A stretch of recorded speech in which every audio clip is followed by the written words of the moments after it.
Болельщики приходили на тренировки. Да, конечно, были желающие увидеть Мухаммада Салаха, были желающие увидеть, в том числе, вопреки регламенту, были желающие увидеть, но регламент был строго соблюден.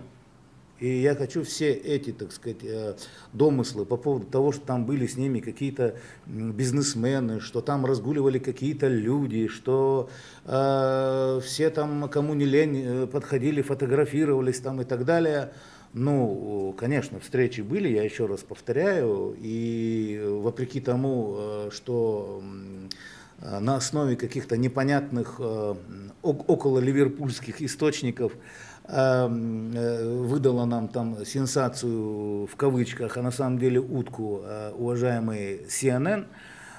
Никто Мухаммада Салаха не будил, никто его сон не тревожил. Просто Мухаммад Салах, у него на руках был сценарий, все было согласовано с ФИФА. И вот эта встреча с болельщиками, с ребятами, которые там, я не знаю, копили эти денежки для того, чтобы купить билет на эту тренировку и увидеть Мухаммада Салаха. Мухаммад Салах в рамках тренировочного режима встал сам, но когда глава Чеченской Республики узнал, что Мухаммад Салах уходит на тренировку, как у нас, у чеченцев, вы сами знаете, очень крепки традиции гостеприимства.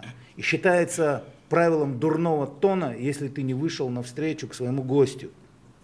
Разумеется, самым знаменитым гостем в сборной Египта это был Мухаммад Салах и Рамзан Ахматович, и это нормально для чеченца, для горца, иначе поступить не мог. Конечно же, он приехал, конечно же, он его встретил. Это была прекрасная встреча, это были эмоции, которые фонтанировали там, по-моему, фонтанируют до сих пор от встречи с этим человеком. Ну и потом, вы же сами понимаете, в каких условиях эти ребята были рождены, вот эти все войны, да, вот эти все стрессы.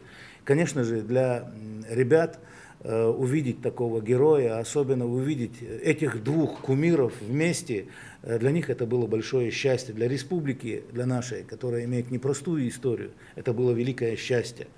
Огромное спасибо народу Египта, огромное спасибо руководству Египта, огромное спасибо посольству Египта. Огромное спасибо Мухаммаду Салаху и его команде. Всякое бывает на чемпионатах, всякое бывает. Спорт есть спорт. В спорте и проигрывают, и выигрывают. Посмотрите, какие команды у нас даже не вышли в плей-офф. Сборная Германии. Совершенно беспрецедентный случай. Мало того, что не вышли, они еще в группе в своей остались последними. Это спорт. И ни в коем случае это нельзя связывать с какими-то, не знаю, политическими моментами. Нельзя это связывать с какими-то амбициями, пожеланиями каких-то сил. Да? На все на это смотреть нужно как на спорт. А мы, наша страна, и Чеченская Республика в частности, сделала все возможное и даже, может быть, и невозможное для того, чтобы футболисты чувствовали себя комфортно, и для того, чтобы ФИФА не сделала нам ни одного замечания. Ни одного замечания сделано не было.